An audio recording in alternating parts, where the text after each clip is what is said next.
Are you currently living in New Jersey and you're looking for a more affordable place to move to, or maybe you're considering making the move to either Pennsylvania or New Jersey? Either way, this is the video for you. I've helped many home buyers transition from New Jersey to Pennsylvania, so I'm here to tell you all about the similarities, but also the major differences when it comes to these two states. And yes, of course, we will go over the very important topic of cost of living. So let's get started with the average price of a home in both of these states. New Jersey has an average home sale price of $503,432, up 9% over the last year. From all of the clients that I've helped make the move from New Jersey and buy their new home here in PA, they are just about always so shocked to see how much more bang for their buck they can get here in Pennsylvania compared to where they were living in Jersey. And speaking of shocked, they are almost even more shocked when they look at Pennsylvania property taxes, comparing it to the very high taxes in Jersey, which we'll go over later. Pennsylvania's average price point throughout the entire state is $255,570, up 5% over the last year, roughly half of the average price point of a home in New Jersey. Of course, depending on where in both of these states you end up moving to, these average price points can drastically change, both below the average price point and well above it as well. So truthfully, depending on where within PA you end up moving to, make sure to do a more specific search for a home to find out what the average price point in that area is. Or if I'll be a realtor, reach out to me and I would love to help you find your perfect Pennsylvania home here. The next major difference that we're going to talk about are the taxes. Starting with the sales tax, New Jersey has a state sales tax of 6.625%, and Pennsylvania has a sales tax of 6% throughout the entire state, except for two specific counties where it's actually higher, such as Allegheny County, which has a total of 7% sales tax, and Philadelphia has a total of 8% as well. Pennsylvania's average property tax rate is 1.58% of the assessed value, but that can drastically change, again, depending on where within Pennsylvania you end up moving to. New Jersey has a real estate sales tax of 2.33%, and this means that for a house around $400,000 in New Jersey, the property taxes are on average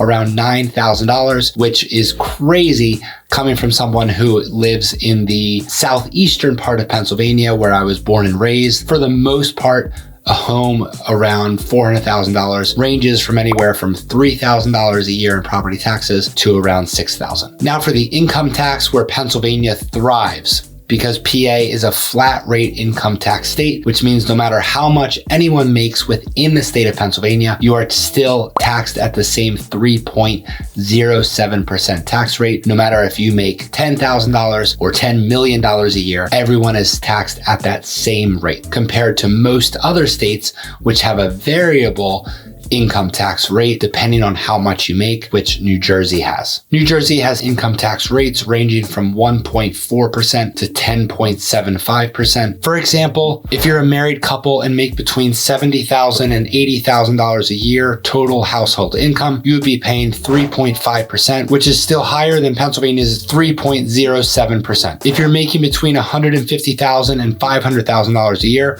your tax rate would be 6.37%, which is more than double Pennsylvania's. Look at it this way. If you're a Pennsylvania resident and you're making hundreds of thousands or millions of dollars a year, you're still paying less income tax than a $70,000 income household family in New Jersey. One of the things about New Jersey taxes that really bothers a lot of people from New Jersey is the exit tax. Due to the number of people leaving New Jersey, they decided to implement an 8.97% exit tax for people who sell their home and then leave the state of New Jersey for a new state such as Pennsylvania. Now let's compare the things to do in both of these states, starting with New Jersey. The number one attraction in Jersey is, of course, the Jersey Shore, which is made up of over 40 individual beach towns with miles and miles of beautiful sandy beach. Probably the most well-known beach town is Atlantic City, which is kind of like a small Las Vegas on the East Coast, but also right on the beach. Of those 40 or so beach towns, there are some that are perfect for gambling, partying, perfect for families, plenty of different options depending on what type of beach environment you're looking for. New Jersey is also very well known for its Six Flags amusement park, but also the Adventure Aquarium, which in my opinion is one of the best aquariums on the East Coast. In Pennsylvania, we of course don't have the beach and the ocean that New Jersey does, but PA does still have some great attractions, such as all of the historical spots in Philadelphia, such as the Liberty Bell, Independence Hall, Betsy Ross's house,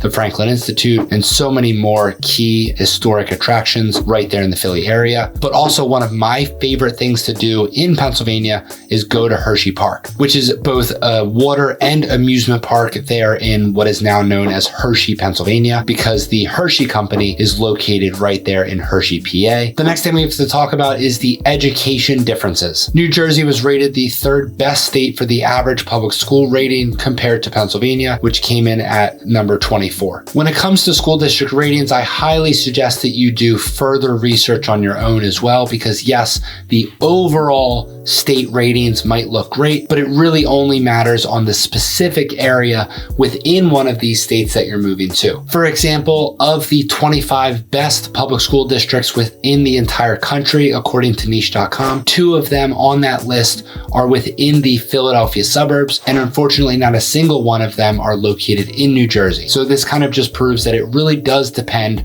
specifically where you're moving to. Now let's talk about the job market, and truthfully, both of these states have a very, very healthy job market. According to worldpopulationreview.com, Pennsylvania is tied for the 14th overall state with the highest annual job growth at 2.8% a year. New Jersey is tied for the 19th overall state with the annual job growth of 2.5% a year. New Jersey has a total of 28 Fortune 500 companies compared to Pennsylvania, which only has 24. New Jersey's job market is made up of mostly pharmaceutical, finance, transportation, and tourism. New Jersey is known for its transportation and distribution job market sectors because of its location and close proximity to all the major highways all up and down the East Coast, and also the major shipping ports off of the coast as well. The Pennsylvania job market is much different when it comes to the strongest sectors of the job market. Besides all of the amazing history in Philadelphia, Pennsylvania does not have the tourism job market that New Jersey does have, but some of the major sectors of the job market here in PA are healthcare, education, finance, and technology. The 2 largest cities within Pennsylvania, Pittsburgh and Philadelphia, are of course the 2 major hotspots within the state for just about every job industry that you would need. If you're moving to Pennsylvania without having a job, definitely take a look at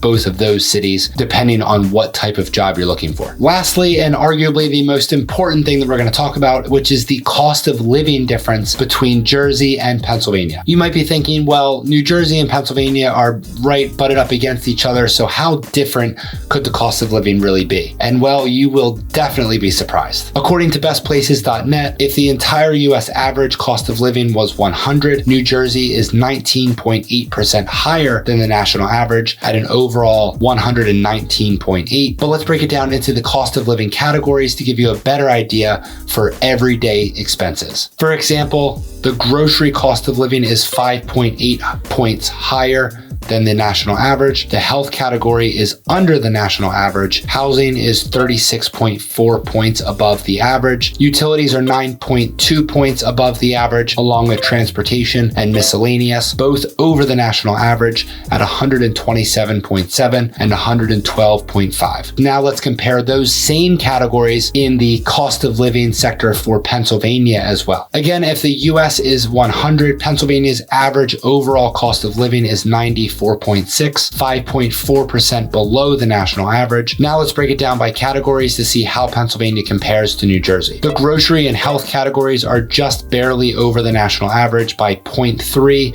and 1.1 point over the average. Housing is significantly below the national average at 80.5. Utilities are 98.2. And the last 2 categories, the transportation and miscellaneous, are also just barely over the national average at 104 and 101 1.5. As we can see, the overall cost of living is drastically more affordable in Pennsylvania compared to New Jersey. So is Pennsylvania for you? If so, I would love to help you find your perfect Pennsylvania home. All of my contact information is below. And until then, I'll see you over on this next video where we talk about the 10 main reasons for why people are making the move to Pennsylvania.